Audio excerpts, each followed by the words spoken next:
Hello students, in our this video we are going to discuss about soil water. In our previous video we have discussed about the soil air. Now why is water is important? Because most ecological importance है इसके, बहुत सारे ecological important factors रहेंगे जिनमें से सबसे important आपका soil water आ जाता है। किस लिए? अगर सोयल के अंदर वाटर है उसी वजह से आपके डिफरेंट जो प्लांट हैं वो डिस्ट्रीब्यूट हो रखे हैं डिफरेंट एरिया में। किस टाइप का आपको प्लांट मिलेगा, वेजिटेशन मिलेगी, वो डिपेंड करता है सोयल वाटर के ऊपर। तो सबसे पहले जैसे कि हम बात करें कि क्या क्या फैक्टर्स आ सकते हैं, तो जैसे कि ट्रांसपिरेशन प्रोसेस की अगर आप बात करते हैं तो ट्रांसपिरेशन प्रोसेस भी आपका किस वजह से पॉसिबल है? जो सोयल के अंदर वाटर प्रेजेंट रहेगा उसी से पॉसिबल है। वहीं पर अगर हम बात करते हैं सोयल के अंदर डिफरेंट सोर्स आपके प्रेजेंट रहेंगे, तो डिफरेंट सोर्स का जो पॉसिबिलिटी है, सोल्यूबिलिटी है, वो भी किसके ऊपर डिपेंड कर रही है? वाटर के ऊपर डिपेंड कर रही है। नेक्स्ट की बात करें तो ह्यूमिफिकेशन, मतलब कि जो आपके डेड एंड डिके जो मटेरियल्स रहेंगे जैसे कि प्लांट का हो गया या फिर एनिमल्स का हो गया, उनको डिकम्पोज करना और उनसे ह्यूमस की फॉर्मेशन करना। डिफरेंट सोयल के अंदर डिफरेंट आपके फ्लोरा एंड फोना प्रेजेंट है, माइक्रो ऑर्गेनिजम्स प्रेजेंट है, तो उनकी भी जो एक्टिविटी है वो किसके ऊपर डिपेंड करती है? वाटर के ऊपर डिपेंड कर रहेगी। ठीक है, तो इस तरीके से डिफरेंट फैक्टर्स आपके रहेंगे जिनके ऊपर हम डिपेंड करते हैं सोयल वाटर के ऊपर।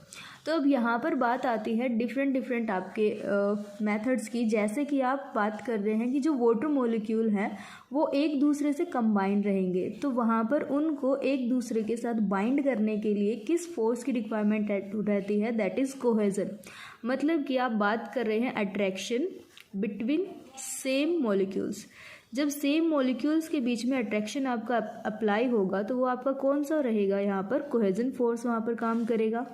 वहीं जैसे कि हम बात करें वाटर, नेक्स्ट इज वाटर, तो सेम मॉलिक्यूल हो गए आपके, तो इनके बीच में जो फोर्स अप्लाई हो रहा है तो ये क्या है? आपका कोहेजन।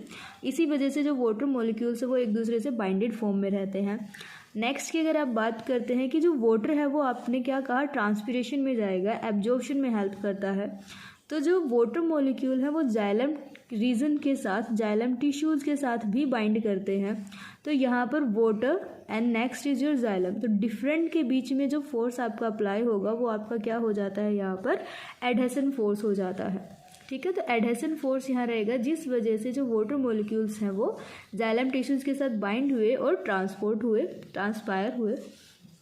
अब यहाँ पर आपके ये कोहेजन एंड जो एडहेसन जो फैक्टर रहेंगे, तो इसी वजह से यहाँ पर कैपिलरी अट्रैक्शन अराइज होगा और वाटर का ट्रांसपोर्ट होता है।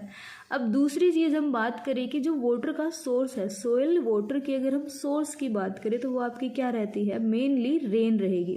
ठीक है, रेन के थ्रू जो वाटर आपका सोयल में आएगा वही आपका मेन सोर्स है रेन के लिए, सोयल वाटर के लिए। नेक्स्ट की अगर आप बात करते हैं तो आपका हो सकता है ट्यूबवेल हो गए, रिवर्स हो गए, इरिगेशन हो गए, तो उन सभी ये भी आपके सोर्स हो सकते हैं। और अगर हम यहाँ बात करें कि जो सोयल के अंदर टोटल अमाउंट आपकी प्रेजेंट है, ठीक है, टोटल अमाउंट ऑफ वाटर जो सोयल के अंदर प्रेजेंट है उसे हम क्या कहेंगे? होलार्ड कहेंगे, राइट। कि कितनी अमाउंट आपकी सोयल के अंदर वाटर की प्रेजेंट है, दैट इज सैचुरेटेड आप कह सकते हैं। सैचुरेटेड जो सोयल है जहाँ पर अब आप और वाटर ऐड नहीं कर सकते हैं, उस टाइम पर जो आपका वाटर है वो कैसा है? आपका होलार्ड है। ठीक है, या फिर सैचुरेटेड सोयल, सॉरी। अब इस टोटल अमाउंट में से कितनी अमाउंट जो है वाटर प्लांट ने यूज़ कर ली, ठीक है, कि इस टोटल में से प्लांट के लिए कितनी अमाउंट यहाँ पर आपकी अवेलेबल है। तो जो अवेलेबल अमाउंट है वाटर की वो क्या है? आपकी क्रिसार्ड,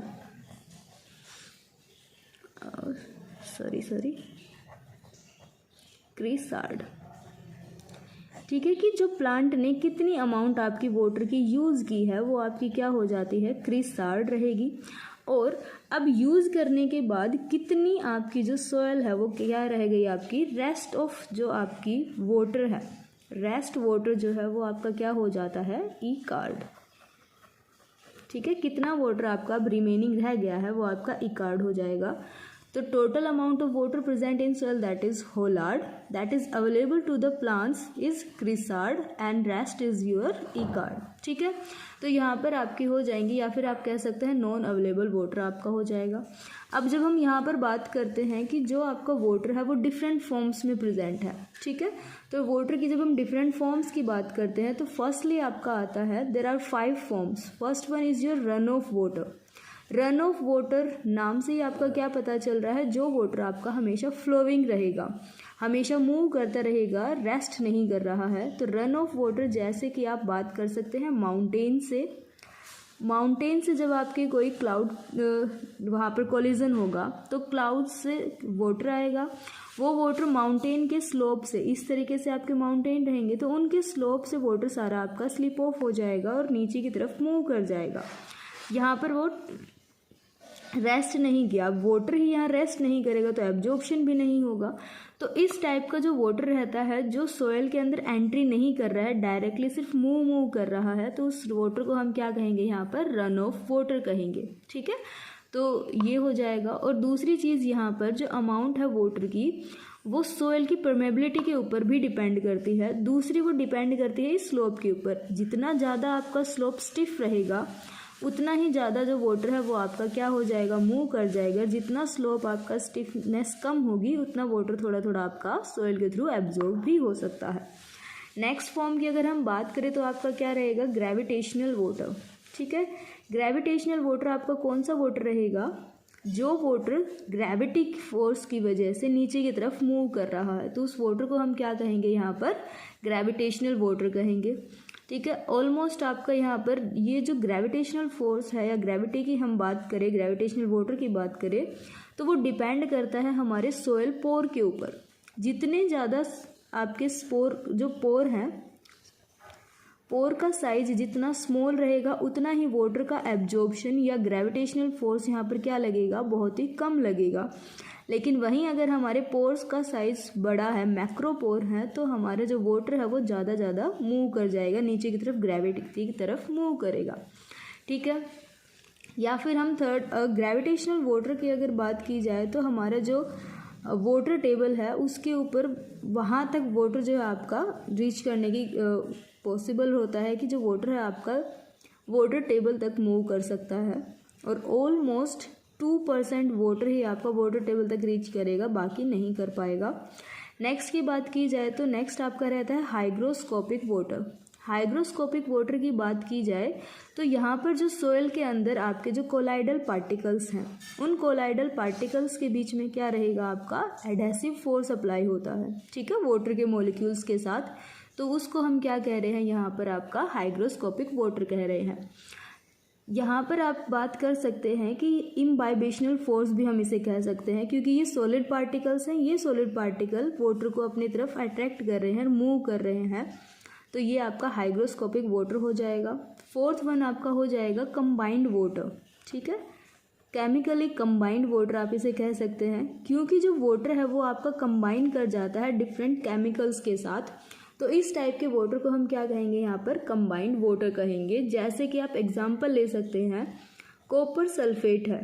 ठीक है, कॉपर सल्फेट जब रेन हुई तो वाटर आपका आया, तो उस टाइम पर इस कॉपर सल्फेट ने हाइड्रेटेड फॉर्म अपनी बनाई, 5H2O के साथ ये कंबाइन हो गया, तो ये आपके कंबाइंड वाटर हो सकता है। ये भी आपके प्लांट को बहुत ही कम अवेलेबल रहेगी।